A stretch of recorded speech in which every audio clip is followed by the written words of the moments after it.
Hi, Mama. So, you guys all know chamomile. Earlier today, she was in heat, and it's pretty obvious because she was standing with her butt right there, and on the other side is the buck. She hates rain. Goats in general hate rain, but she really hates rain.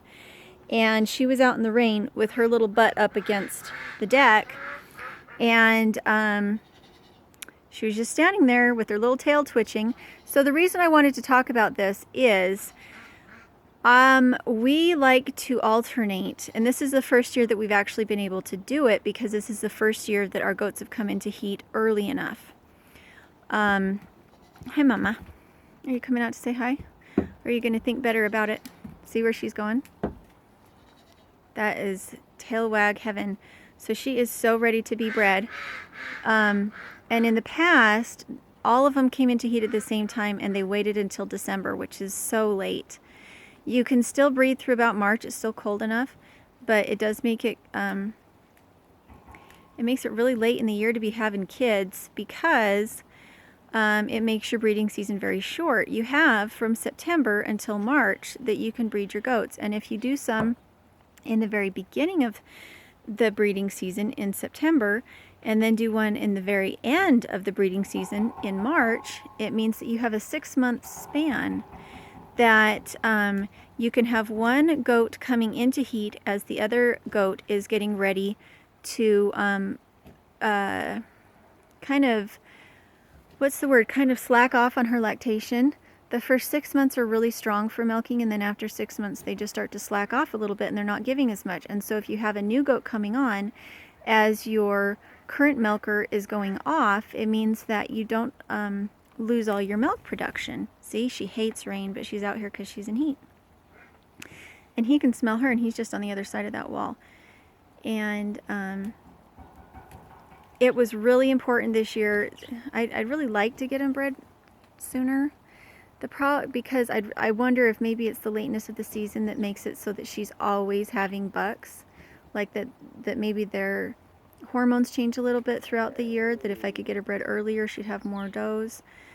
I don't know. We would love to get a doe out of her. We haven't been able to do it. The earliest we've been able to get her bred is December. That's the earliest. And so, you already know Chai and, yeah, I'm not a buck. Chai and Empress are already bred, so they will have March babies. And then this girl will have May-June babies. And it'll just spread things out a little bit more. And I don't need to be milking any other goats when I'm milking her because she just gives so much. Oh, I know, you're so in heat and you'd love to just not be in heat and let him do his thing, but I'm not going to let him. I'm not going to let him. And so we have our other 2 goats that'll be able to produce as much as what she does. As much as what she does by herself. And so there's another thing you can do is there's a shot you can give them that'll bring them into heat within 3 days. So that you can just pick whenever you very well want them to be bred. I've never done that. But I'm kind of, last year was the first year we didn't keep a buck of our own around. And I'm kind of thinking that maybe it's more important that we do keep a buck around because it was so nice this year to have just that surety that we'd have somebody around to breed them and bring them into heat and everything. So I'm kind of more sold on keeping a buckling around. And these guys have been really nice. They haven't been aggressive. They've been nice. And I need to get some, you can see I need to get some more straw out here for her. It's starting to get a little bit, hi Mama, I love you. It's starting to get a little bit mucky in there. She does have a very dry shelter. It's very dry in there. And the little buckling likewise has these bins underneath the deck so that he can get out of the rain, because otherwise the rain would just come through the deck and he would be wet. So I do have these completely waterproof spaces for them. And once she is bred, I'm going to open up the deck so that they can run between the deck and this space, just depending on how warm they are or how cold they are.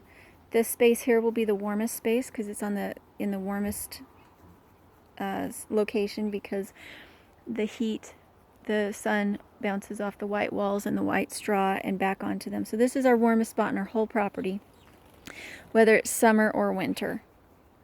And so in summer, I'm going to put a blanket across that space so that underneath the deck stays really, really nice and cool. Hi, Mama.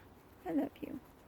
Okay, so there we go. That is my little visit about staggering your goats' pregnancies.